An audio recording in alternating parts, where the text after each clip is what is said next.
So the Queen 2 box set has been officially announced. Let's read the press release first. So here is the front cover, which is a bit boring. It's very similar to the Queen 1 box set cover. Queen's majestic second album, Queen 2, remixed, remastered, and expanded in a lavish 5 CD 2 LP box Queen 2 Collector's Edition for release March 27th.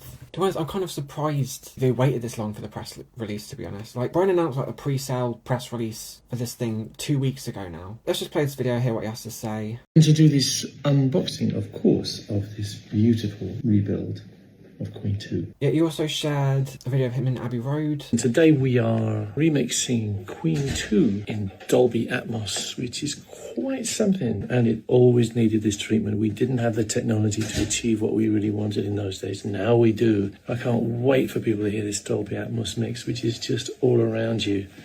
Stuff happening. Brian seems really passionate about this album in particular, Queen 2. I've listened to Queen 2 so many times and there's so many like crazy audio effects that they try in this album. It'll sound amazing in surround sound. And then here he does Procession.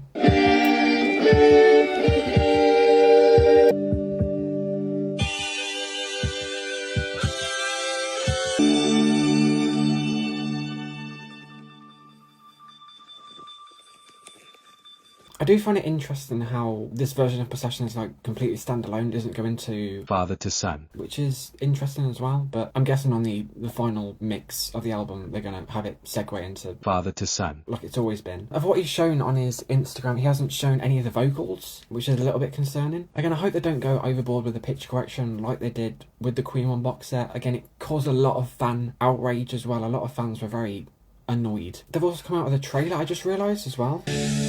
I've always been a big advocate of Queen 2 because I think that it was a giant step with painting pictures on the canvas of the tapes. I love that album. It was the first time we were allowed a certain amount of freedom. It sounded more like we wanted it to sound, and we were sort of building our confidence in the studio. You're now going to hear Queen 2 without a lot of that distortion, and it's crystal clear, it's beautiful. I don't want to like make fun of whoever's editing some of these videos on the Queen official channel, but like they need to get a better editor. This is such a basic ass trailer. You can literally see the edges.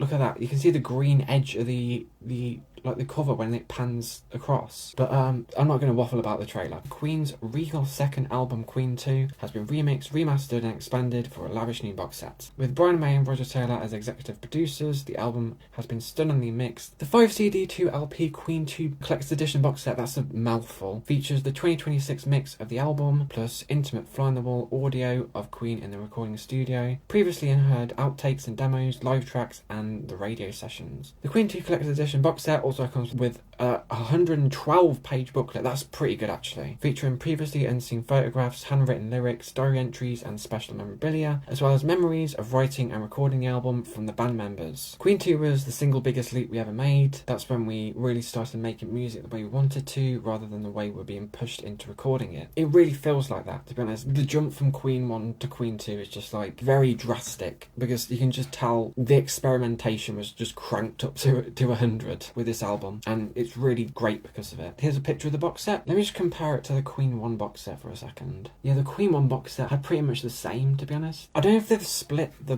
black side and the white side onto 2 separate LPs. That's what it seems like there, which is interesting. They've got all the CDs there, then you've got big printouts of the Mick Rock photos, which is interesting. The task of remixing Queen 2 for this new edition was in the hands of the trusted team of Justin J. Smith, Joshua J. McRae and Chris Fredrickson.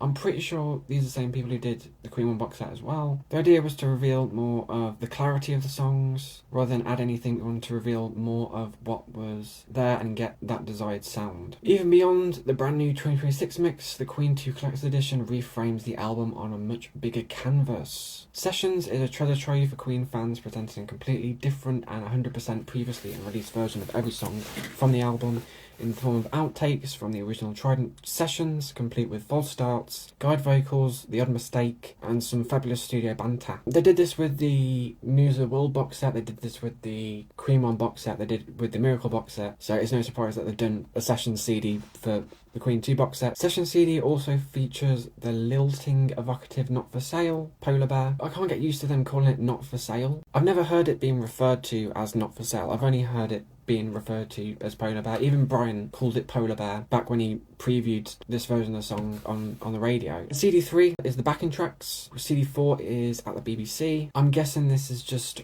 all the Queen 2 tracks from Queen on Air, which is, again, kind of disappointing. Again, I kind of just feel like that's just padding for the box set, because again, we've already got all those tracks on the Queen on Air release. The collector's edition is completed by CD5 Queen 2 Live, a showcase of the album's songs from the concerts at North London's fabled Rainbow Theatre and Hammersmith Odeon. Again, they're just plucking out Queen 2 tracks from the Rainbow performance and the Odeon performance. It kind of just feels like a little bit of a mess. It's just picking tracks out of 2 previously released releases. And then you got the 112-page book, shining a new light on both the album and the band that made it. Unseen photographs of the band, which is good. Outtakes from Mick Rock's legendary photo session, which is great. And his photos for the Queen 2 album are just like iconic. Yeah, so let's get into the track list. So we got the 2026 mix on disc 1, which is very much the same album, but obviously with a brand new mix, a brand new master. CD2 is the sessions. I don't know what stage intro tape means. I don't really know what that means, but yeah. Takes